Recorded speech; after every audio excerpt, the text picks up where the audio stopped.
Chaos Loc TV, cuz jail stories. You know what I'm saying? Y'all want some motherfucking jail stories?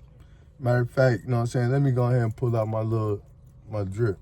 Hey, but look, check this out, man. This Steve right here, cuz stink, nigga. You know what I'm saying? Steve in the motherfucking book. You feel me? You know what I'm saying? Like, I just slid through and I'm like, cuz I got a book for you. You know what I'm saying? I talked about you in my book. I ain't seen cuz in 15, 16 years, cuz like, you know what I'm saying? We got a lot of history together. So this is a reaction video, you know what I'm saying, to a chapter that I wrote in my book. Let me roll this. I need, no ashtray in this bitch? No. Let me roll this window down, though. They don't roll down. I just got the windows tinted. Oh, yeah. Yeah, nigga, yeah. Flick it on. We out, hey, look, we out the roof with it. Don't make me stand up like I used to. Nah. But look, all right, so look.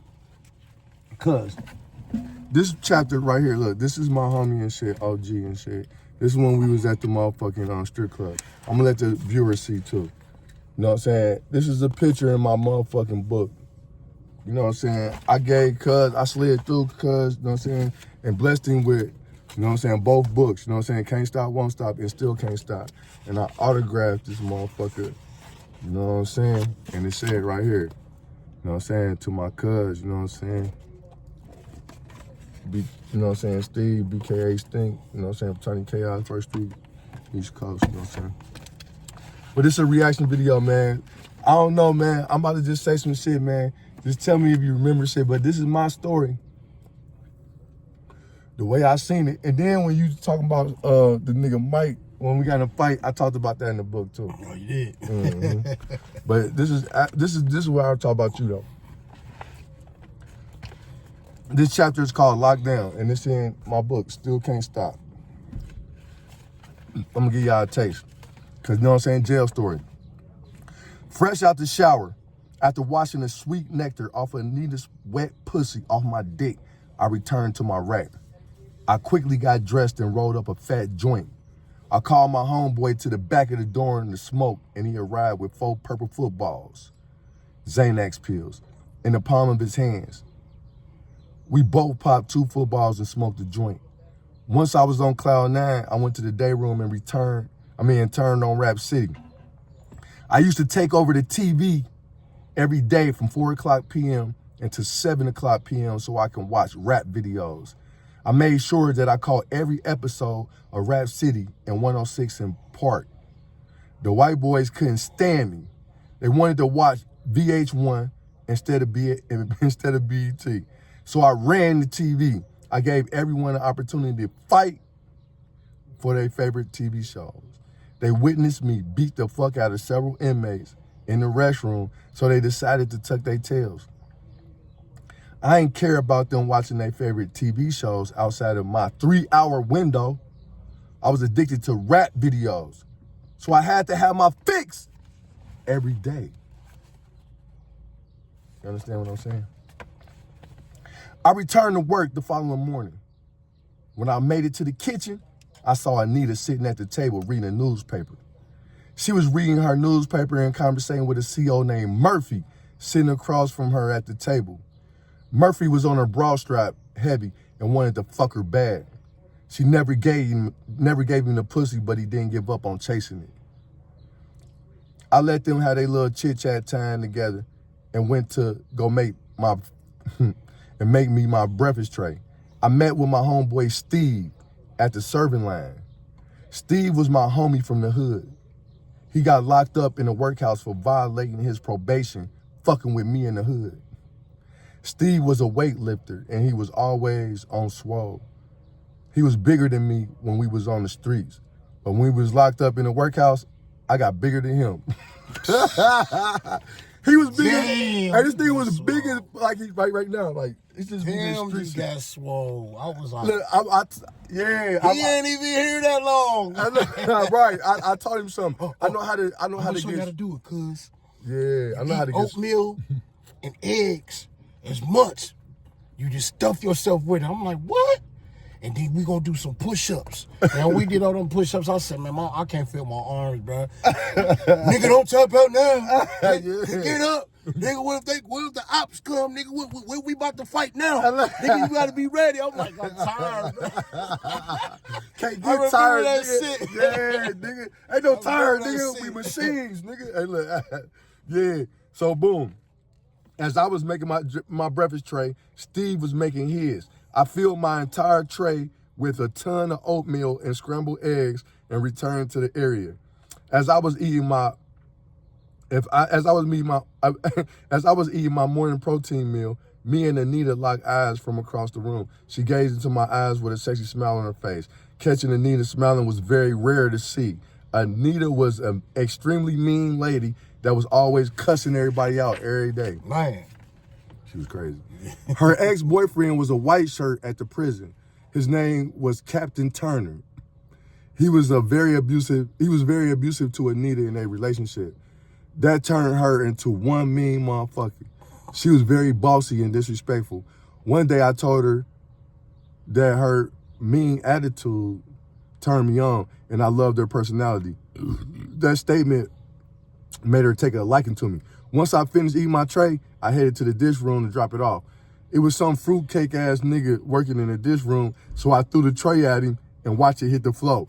Clean that shit up, faggot ass bitch, I yelled. I made my way back out into the kitchen area and ran into Anita. What's up, sexy? I asked. She smiled at me and told me meet her in the office after chow. During the serving of breakfast, she was shooting her usual, cussing people out and watching out for inmates trying to dub up on trays. I stood right next to her, passing out the silverware. I always picked the easiest job to do because I hate working in jail. The only reason why I was working in the kitchen was to kick it with my homie Steve and eat all I could eat to get my weight up. Now that I was fucking with Anita, I was extra cool with working in the kitchen. After we served breakfast, it was time for cleanup. Anita bailed to her office and I bailed to the restroom. I went to the restroom just to play it off. I had to give her some time to get away from everyone so I could slip into her office unnoticed. Once the coast was clear, I dipped straight over to her office. I entered her office, closed the door, and took a seat. As I sat across from her, we gazed into each other's eyes and sparked up a conversation. I knew your dick was gonna fit perfectly inside of me, she said as she stared into my eyes. That shit was extra wet. We need to do that again soon, I said. Trust me, as soon as we get another chance, we're going for round 2. Where your little girlfriend? I know you got one. I ain't got no girlfriend. I just got a baby mama that be coming to see me. She be bringing my kids to come visit me, but we ain't together. Yeah, right. Even if she was your girlfriend, I don't have a problem with sharing. I ain't with that relationship, but I'm down to be your friend to the end, I told her. When I get out of here, I want to fuck you my first day out. You know what I'm saying? You got some big titties. I like sucking on them big ass nipples. They taste good. She has a big ass titties, bro. Hold on, man. Hold on, let me get to it. Oh, yeah. Yeah, she did, though. Them bitches was big as fuck. Look. So my dick was getting hard just thinking about sucking on her 42 double Ds. As our conversation started to heat up, we was rudely interrupted by the other food coordinator, Miss Moon. Miss Moon was big boned. Remember Miss Moon, black ass? Black ass Miss Moon with the glasses. Yeah, she tried to get at me. She had a little old fat ass. Yeah, big as fuck. I'm like, but she ugly. Look, so I'm like, all right, so boom. Miss Moon was a big boned, extra black lady with a huge ass and some big titties. Miss Moon was not attractive at all, but she wanted me to fuck me on the low. As Miss Moon started talking to Anita, I slid out of the office and hit the kitchen to kick it with Steve. As we was kicking it, he hit me with, "You fucking Miss Brown, ain't you?" I remember that nigga. Remember he was like, remember because she's smiling and shit because she started acting different. You started smiling, he just looked at me like, I was like, he was like, "Oh, I'll tell you something later, cuz." All right now, cuz. I said, "Motherfucker." All right, it's on now. Yeah. Oh, it's on now. Yeah, nigga, this a reaction video, nigga. Yeah, you hearing this shit. All right, look. So, you fucking Miss Brown, ain't you? Nah, cuz. Why you say that? Hey, look, ever since you've been talking to her, she been coming to work smiling every day. Her whole attitude has changed. She don't even cuss people out as much as she used to. You doing something to Miss Brown, cuz, Steve said. You doing something to her, cuz? I knew it. Look, I wouldn't tell him, but this is my nigga. This is my nigga from the dirt, cuz. I'm talking about, cuz, we is from the hood. You know what I'm saying? We got history. And I wouldn't even tell this nigga that I was fucking her. You know what I'm saying? Like he just said, I'm like, hold on, cuz, I'll tell you later type shit. Or He nah. didn't have to tell me. It's just that when you friends for so long, you know. You just know. He got a little. He put me on to her. I told him about it because I didn't know what to do. Right? Yeah, I'm like, what and the this nigga was like, nigga, what? Nigga, you scared? A weeks later, nigga, she rolling. All right. She was coming. Y'all can have some eggs and all that. Y'all motherfuckers, y'all get to work. What the fuck y'all looking at? We over there chilling like nigga. They salty at us. All right, look. You fucking Miss Brown, cuz ain't. I mean, nah, you fucking Miss Brown, cuz. All right. I said, nah, cuz. Why you say that? Ever since you've been talking to her, she been coming to work smiling every day. Her whole attitude has changed. She don't even cuss people out as much as she used to. You doing something to Miss Brown, cuz? Steve said. Man, she just like me like a motherfucker, cuz. I'm just trying to get that sack in, I told him.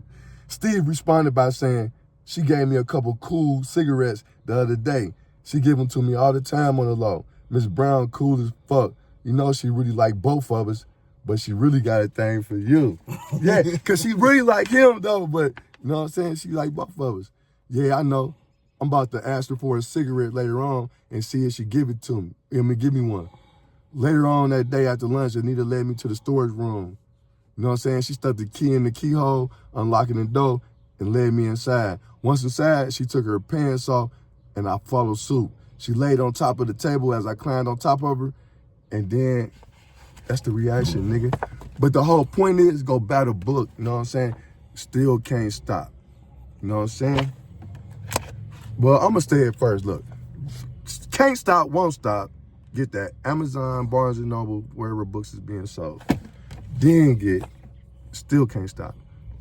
But the reaction video, real shit, cuz, you know what I'm saying?